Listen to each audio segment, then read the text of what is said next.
Hi, how's it going? I'm Leon. I even have a slide about it. Yeah, that's me. I have that name, Ruby Buddha, I use on Twitter. If you want to be mad at me or anything, you can do it there. I work for GitHub, which means I sit in my house in my pajamas most of the time, just play with my computer. Everything else is there at that other website. The way I usually do these things is I really hate formality. So if you have something you want to say or you have a question, don't even just shout it out. If you get out of control, I'll ask you to calm down. But for the most part, I'm into it. So go ahead. So if you hear Allegory of the Cave, you might be thinking the Plato's Allegory, right? The Psych 101 or Philosophy 101. Metaphor. And what I find interesting about the story in particular is that it shows up everywhere, especially in modern fiction. We just keep retelling this story of people kind of coming into enlightenment. But Plato's was trying to describe the role of the philosopher in modern society. And I don't think, Plato, of course, got a few things right, but 2,300 years later, he's bound to get a few things wrong in a modern context. So this is my kind of revised version for software developers. It would be universal, but from my perspective, which is as a software developer, this is how I see enlightenment in that particular journey in this modern context, in particular in America. So if it doesn't necessarily go for overseas or some other cultures, please try and use your own translator to kind of see if there's something else there. But yeah, it's got very little to do with Plato other than name. I know we don't like to read slides, but it is a pain to actually read a lot of quotes. So if any quotes, I might actually read them for you. So in this one, everything in our background has prepared us to know and resist a prison when the gates begin to close around us. But what if there are no cries of anguish to be heard? Who is prepared to take arms against a sea of amusements? And to whom do we complain, and when, and in what tone of voice, when serious discourse dissolves into giggles? And what is the antidote to a culture's being drained by laughter? So something interesting I see happening is that the more detached that we are from real life, the more that we build these simulacras of societal interaction, the more disconnected we understand our fellow people. And it gets to this point where we think everything is fine. That it seems like, hey, I'm better off in my job than my parents were, or I'm better off in my life than someone else that I can relate to.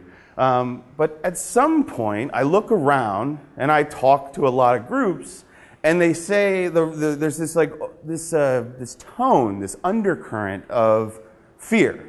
Some people are labeling bits of imposter syndrome with this feeling that I know everything I'm supposed to know, and yet I still feel inadequate.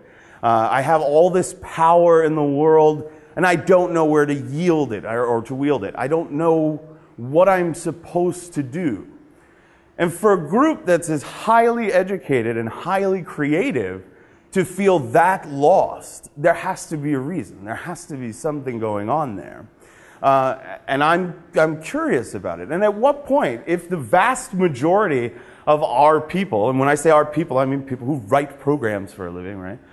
Or even for hobby, if the vast majority of them feel inadequate, if the vast majority of them feel as if they're being oppressed but don't know who their oppressor is, then we might have to start looking in different places for liberation.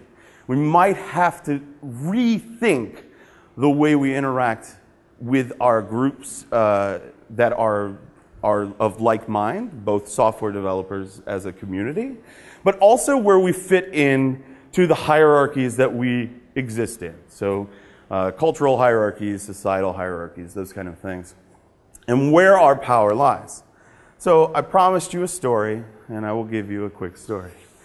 As all allegories begin, this one starts in your imagination. So imagine, if you will, a series of people that are asked to willingly look forward, to willingly give their attention to a bunch of things on a screen that they don't necessarily know, they have no context for, they have no way to interpret, They are with other people. They might be in a room, they might not be. And they are just staring at the screen with no help. And they are seeing the things on it, and they believe that those things are relevant to them. So they all agree to talk the same a little bit and walk the same. And then they start congratulating each other on what they see on the screen. Hey, I noticed that singleton pattern. Hey, that's Ruby. Ha ha ha. Hey, I see some closure. Yes, and we turn to our friends and we say, yes, that is very good. That is a good program. That is a bad program. That is a good idiom. That is a bad idiom. Oh, you have followed the bad idiom. We're going to publicly shame you now. Yeah, sound familiar. These people are just doing what we all want to do, which is find the floor. We want to know where we stand in relation to everyone else. And so without any other context, other than the information that is presented to us, that's all we do. We find a way to continue to exist. We look for the system to gain. So these now friends that are in this room, perhaps they started very young looking at screens, looking forward at other things. Perhaps they were told if they did exactly as they were supposed to do, they would move on to the next level of enlightenment, the second grade. Perhaps they would move to the middle school. Perhaps then they would move to the high school, at which time they would be congratulated for understanding all of the rules and idioms that go with becoming a member of that larger society. And then they would be done with that and go off into the world and look for it again. And they'd find maybe a job that would allow them to know exactly where they sat there. And they would also be looking for leadership and guidance as they go through that path. And eventually, they die, right? This progression goes all the way up to the point where they die, right? So these hierarchies exist just about everywhere, and we start indoctrinating people with them as early as humanly possible. So if this is your org chart, you like that? It's very ambiguous. We see this person at the top, our deity, that is going to tell us what and where we have to do everything and how to think and how to be. And our entire philosophy then lies in navigating where we are. In many large organizations, software developers are kind of here, right? They're just at this area in the bottom. And those people at the top are then telling these folks they are manipulating the entire conversation. So as you're in school, you have a teacher who sits at the front and provides you the context that you're desperate to have. When you're in a social group, there might be an alpha leader who provides the context for which we're all supposed to believe. And in this case, we might have an authoritarian figure or an institution also giving us the exact same thing. So you'll have teachers, you'll have guides, you'll have mentors, you'll have gatekeepers to your emotional health and well-being. These are the people that are going to tell you that you're right and you're wrong until it doesn't work anymore. The authority of those who teach is often an obstacle to those who want to learn. Amen, right? The issue being with this particular setup is that it looks a lot like freedom. It looks a lot like choice. But in essence, it is still yet another form of control. Something to help you navigate your life and your experience in a very narrow way. Teachers, mentors, guides are students. These people that are in front of you, that you are seeking your wisdom from, are just other people who pee. And they do not hold any special magic power over you at any point. Now, I will hear this time and time again about I cannot change my job or I cannot do this because of all these other external factors. I want to know where those factors come from, and I want to know what we can do about them. Are they real? Are they ephemeral? Or are they illusions? We don't know yet.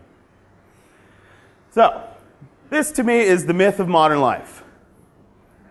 That's how I feel on a daily basis usually. that if we live it with purpose, if we find our passion, if we dedicate fully to these things, if we paint by the numbers, then we will have a rewarding and fulfilling life. Yet every single one of our myths in the modern context, most of them based on the Joseph Campbell-style hero myth, is about people breaking these rules. It's about people throwing these norms, these idioms, under the bus and forging their own paths that then we want to emulate yet again. And that's okay. I think this is fine. Followers are not necessarily a bad thing. Following other people and getting a team together, getting people to have like-minded and shared goals is a good thing. Not being thoughtful of it and simply going through it by rote. And that's where I get scared. That's where I think the danger lies. So we, instead of trying to find a way to say, hey, you know what, you're free, you can actually do whatever you want, let's have a lot of chaos, we go to the other extreme and decide, hey, we will form hierarchies so people have places to look for guidance and leadership. We look for quantitative ways to judge value in human beings and the products that they deliver and the things that they're trying to do. And we want to repeat them over and over and over again so that we know that they are working for us. Now, some of you might be thinking, well, Leon, none of those things are inherently bad. I agree, they're not. But just like everything, too much of something can be a bad thing, right? Might not be the thing that you want. So how do you know when you've gone that far? I'm not sure yet. But I do think we need to look somewhat at patterns and whether or not they are helping us or actually binding us from producing the kind of human being we want in ourselves. The piece here is the pattern. Your brain is hyper-engineered to see patterns, to spot them, to recognize them. This is what will lead you down some of the darkest paths in the known universe, is that you will follow that thing because it looks normal, because it looks like the thing you've seen before. But that's where your spidey sense should be retrained to know that something is off. If we all are homogeneous and the same, then we can create nothing. We have nothing left to innovate on. So as you're working through these things in your head, remember that the thing that you look across the room that looks foreign, the thing that you see on the screen that you don't agree with anyone else in the way that they see it, that doesn't necessarily mean that you're wrong. It means you have a new avenue to explore. And that's a very important thing to take, to grab, and to run with. So, how do you break free? So let's imagine again, we're the people in that room, just like this one. And let's imagine you're learning something new for the first time, and other people are judging you again, how it works.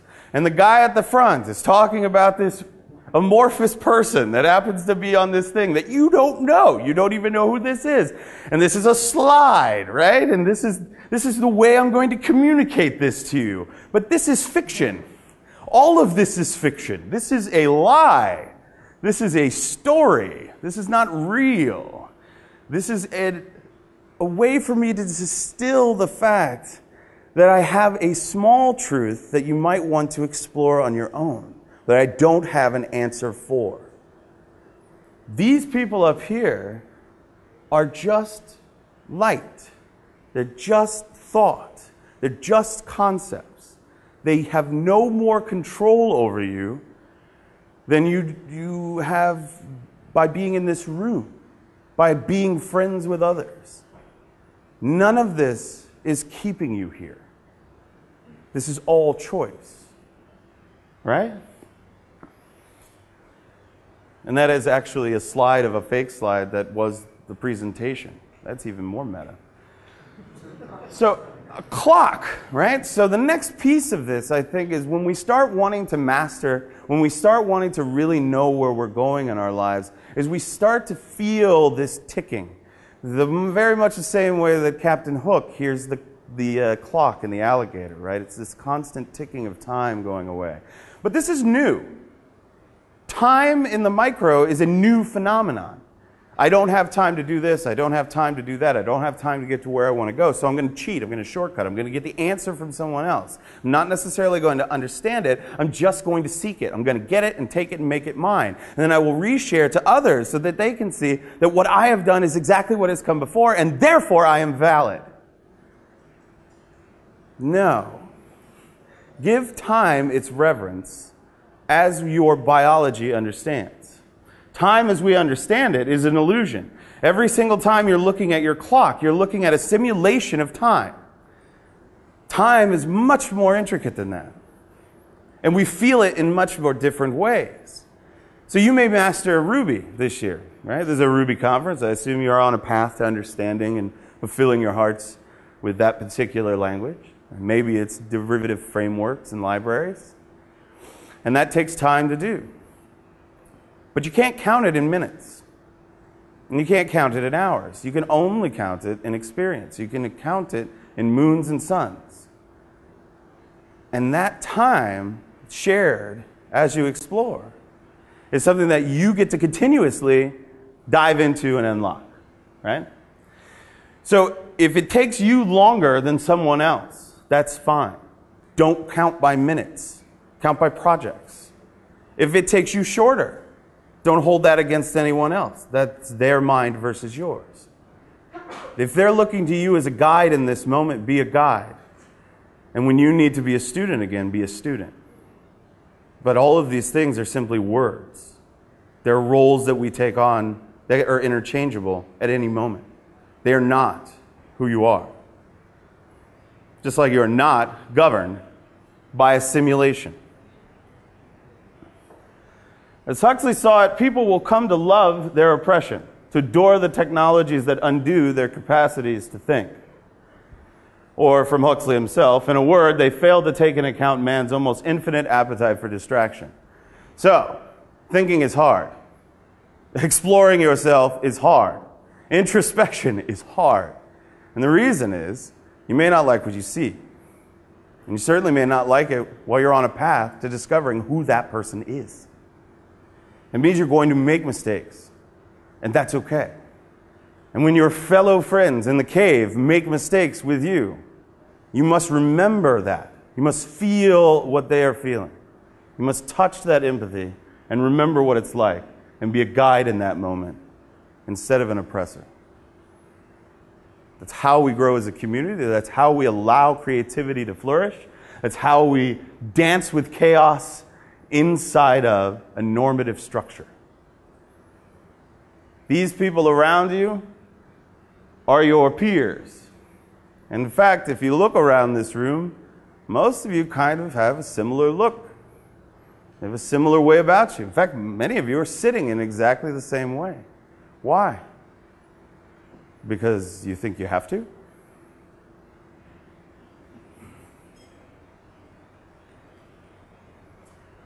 So, if we want to be willingly oppressed, I think it comes in this time when it's most difficult to think. And right now we have something else that's happening, and I think that this is the most important thing to remember and keep in mind when you are where you are right now. For software, we are eating the world. Everything that people touch is locking them into software just a little more. Might be in your car, might be on your face, might be on your phone. How many times have you in the last week had a dinner with other people that at some point they didn't leave you without leaving the table? At some point you were mid-conversation and they were deep into Twitter or Facebook or something else. They were distracted, willingly distracted from where they were at that moment. It allows them to not think. It allows you to replicate behavior in a simulation that feels safe. But the medium has you. The medium is new. And we don't know how to deal with it biologically yet. The first time we can even conceive of this happening, where the medium changed the way that we had perspective over thought and how we grew as human beings, probably a movable type.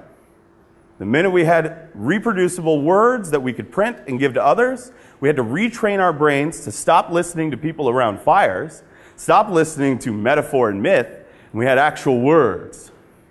And then words became the way that we understood the world.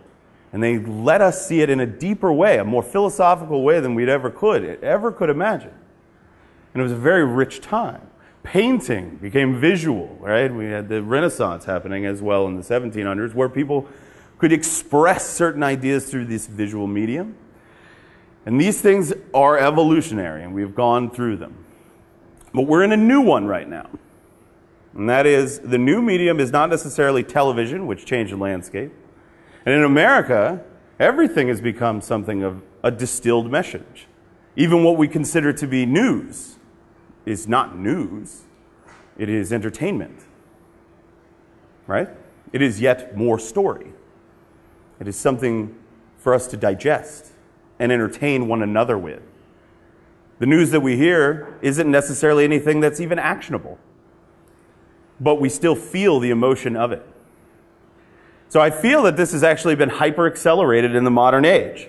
So right now, when we look at Twitter, when we look at Facebook, we look at Instagram, we look at all of these other things that are popping up faster than we know what to do with them, half the time we don't even know what they're for. And yet we have children that are willing to kill themselves because they believe that something is happening that is not. These are simulacra of existing things that don't exist. We think they exist. We think that Twitter is the way we have conversations in real life. It's not. We think that Facebook is keeping connected with people. It's not.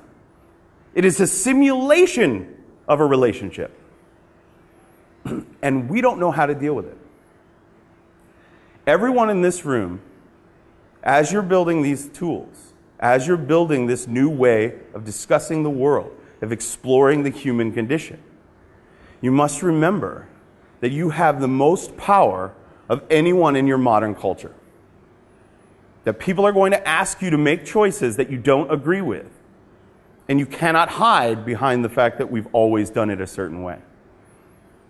This is new information. These are new trails. We must relearn how to interact with one another and how to consume wisdom, how to get it, how to quench the thirst. Otherwise, we will always be told who we are, what we want, and what we're going to be. And that's dark. I don't like that much. A little too dark. So, I'm talking now about power. If you have an amazing amount of power and you are unaware of it, and others see it, they will capitalize on your ability without your permission. And this is where we have to be cognizant. This is where we have to use our minds and explore and get out of these patterns of thinking and behavior.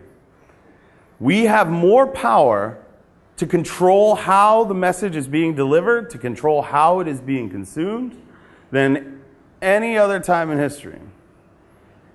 We don't have to be in charge of anything to actually wield this power. In that giant org chart, if that product is the basis of that company's existence, then you are still the most powerful member in it. Doesn't matter where you fall. It also means that you have power to wield. It means that you don't have to spend 80, 90, 100 hours a week working to death that you don't understand why. These are the common things I hear when I talk to developers. I'm passionate, but I'm working 100 hours a week. Who are you? Well, I'm a developer. What do you stand for? Writing code. For who? Why? If you don't know, then somebody else will answer for you. And I think at that point, we may be lost. So what I'm here asking you to do is to see the caves, to see them inside your mind, and find ways out. Oops. Your power cannot be controlled with money. And right now, capitalism wins. And you say, I'm being paid, therefore, you own me. You control my time. You can tell me to come in on Saturday. No, think of Bane. You think this gives you power over me? Like, it doesn't. Not at all. So where are they? And of course, here's a little Plato cave for you too, so we can see that. So I've identified in my mind what I consider to be the three caves, the three bits of things that you have to always keep in your mind, that you have to keep right at your fingertips in order to continue to explore this world in a way that you may be feeling like, hey, I might actually have an intellectual breakthrough or spiritual breakthrough, whatever that is. And the first one being environmental. So, too much organization transforms men and women into automata, suffocates the creative spirit, and abolishes the very possibility of freedom. And right now, this is what we have. Right now, we're in a time where we are over-organizing everything, where we must be at work at a certain time. We must go to lunch at a certain time. We must go home at a certain time, or stay for lots more time. And we will micro-optimize it to the point that we feel that we have built something efficient. But what is that efficiency going towards? If it's not something that is fulfilling to you and to your community and to the people around you, but it's serving someone else, letting them get rich at your expense while you go hungry or confused or tired or lonely, it's not worth it. And there's no reason why we should willingly have to be subjugated. And that's probably the easiest one to see. If you're burning the candle at both ends, stop. Find another place. It's the Renaissance, people. You can get a job just about anywhere now. It's really easy to do. Cultural. Second cave is about society. It's about the idioms that we have as a people. It's about what we consider to be normal versus non-normal. Just because you wear a hoodie and a hat does not make you a developer. Just because you're a dude doesn't make you a developer. Right? Just because you follow a certain pattern and look like everyone else does not make you a damn developer. Your brain makes you one. Your passion, your spirit makes you one. What you bring to every conversation makes you one. Those are the bits. And your culture, the way that we have culture in this country today, is fed to you by mass media, is fed to you by someone else. And if we go outside of that norm, we remember what it feels like to be in second grade and to be shot down and to be rejected. And we are told that those things are bad, and I'm here to tell you that they are actually wonderful things. We have examples in our community of lots of people, I'm sorry, I'm pointing at you, my friend, that have taken this to heart, that it will live their life in the way that they feel fit, without any kind of feeling of subjugation. And yes, they might be called weird, they might be called extravagant or eccentric, but they also inspire every one of our best stories. There's no reason to fear exploring who you are. America is the wealthiest nation on earth, but its people are mainly poor. And poor Americans are urged to hate themselves. It is in fact a crime for an American to be poor, even though America is a nation of poor. Every other nation has folk traditions of men who were born poor, but extremely wise and virtuous, and therefore more estimable than anyone with power and gold. No such tales are told by American poor. They mock themselves and glorify their betters. This is terrible. And we don't have to do this anymore. We're smarter. We're better than this. We're more creative. And we are in bigger numbers than have ever existed. Right now, we are the working class people. And we're the most educated, we're the most creative, we're the most talented that we've ever been as a subset. And we're certainly wildly open to talking about it in public. So let's keep doing this. Let's explore this. And the minute somebody brings something to you that this seems weird, maybe try embracing it. Understand what is weird about it. You might just find something interesting in there. Yo. I don't see the comparison between us and poor. Ah. So you're saying poor in the context of like money. Not just money, but money, power, ability to impact one's life, ability to, you know, I mean, Sure. a Ruby developer, a good Ruby developer, can live in any city in America, any city in the world practically, and have a fantastic experience and a fantastic job, and live in ways that a lot of people cannot. Right. I'm seeing sort of a disparity here. Sure. If you didn't hear, you're basically saying that you don't see where we're poor, right? Or you're missing where this problem exists. Yeah. Right. So, and what I'm saying is that this problem exists actually in the third cave. It is a mental one. Now you describe, yes, you have more opportunity to work the way you want, and yes, I think the Ruby community has pioneered this, but not all of it. The vast majority of people are still going to certain things like offices or whatever, and that's fine. They can do that. That is a choice. But the Ruby community is one version of what we do. And the vast big operations where we're seeing control of, let's say, medium and message, maybe not even are on those platforms coming from those services. So the big one right now might be Facebook. A lot of people are getting their news and their interaction with social beings from Facebook, which is a monolith serving thousands of developers doing exactly what they're told, writing in languages they don't like, doing things they don't want to do.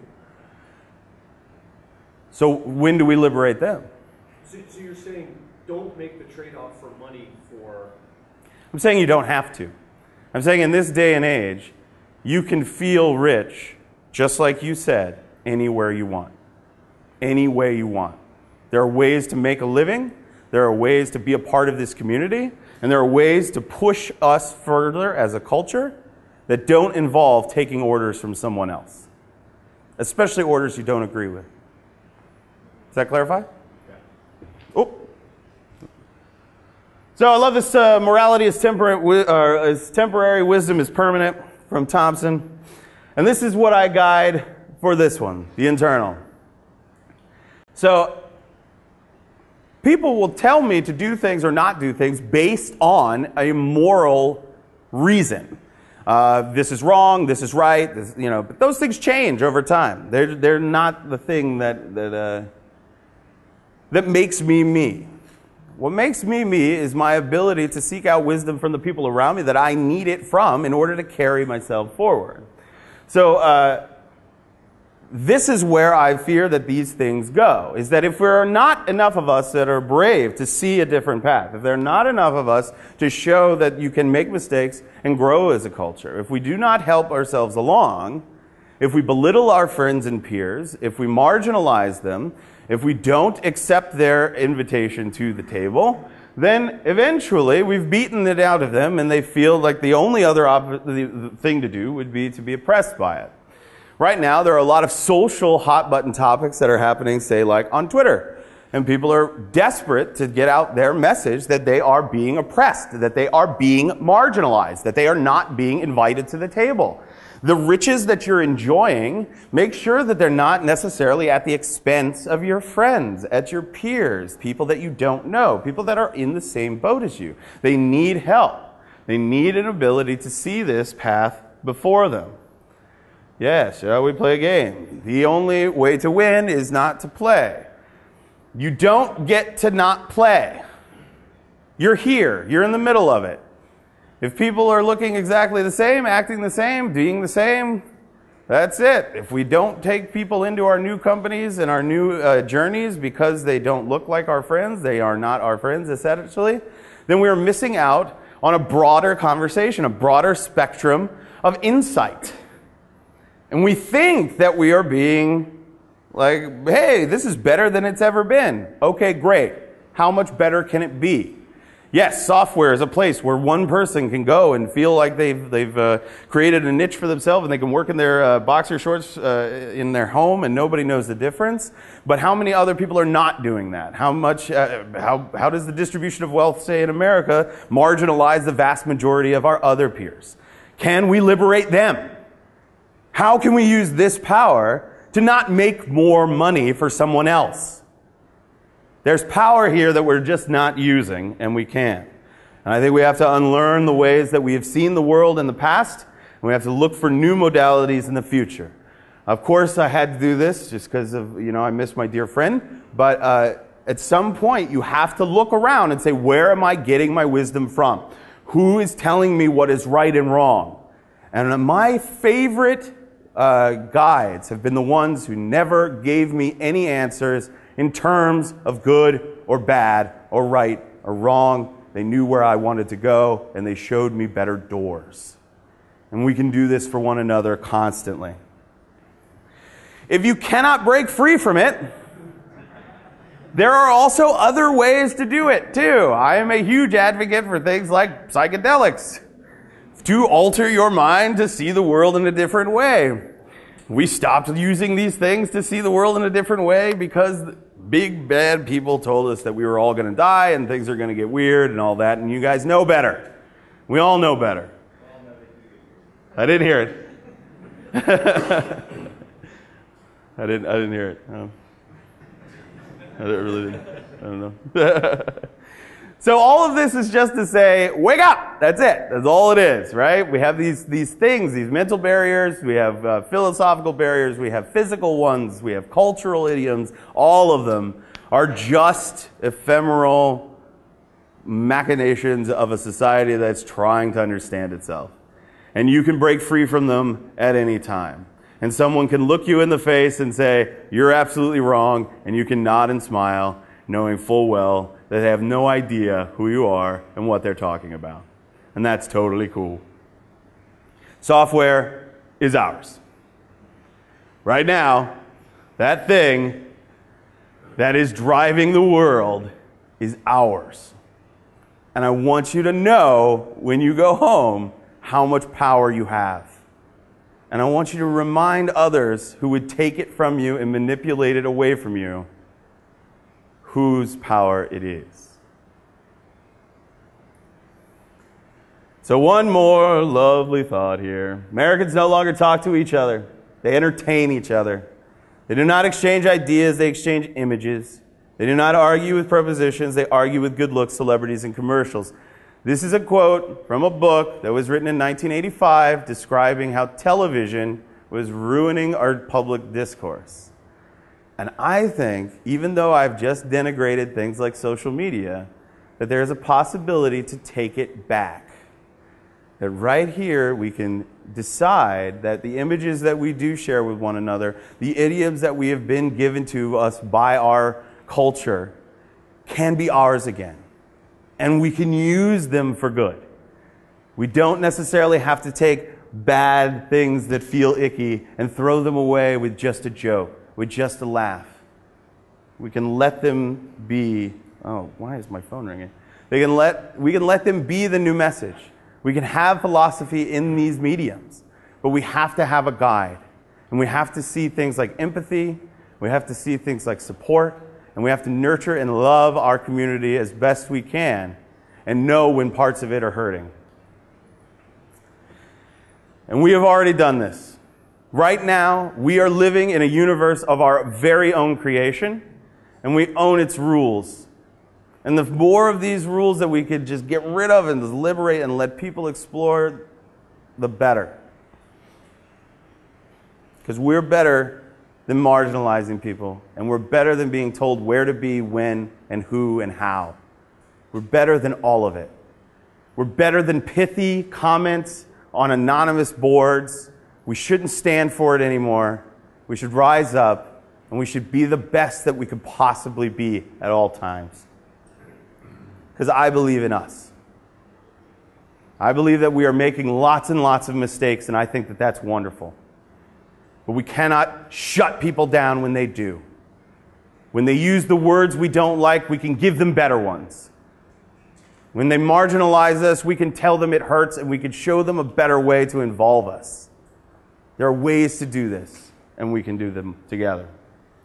And that's my time. That is my story. Thank you so much for listening. Thanks. This is for you. Thank you. Thank you.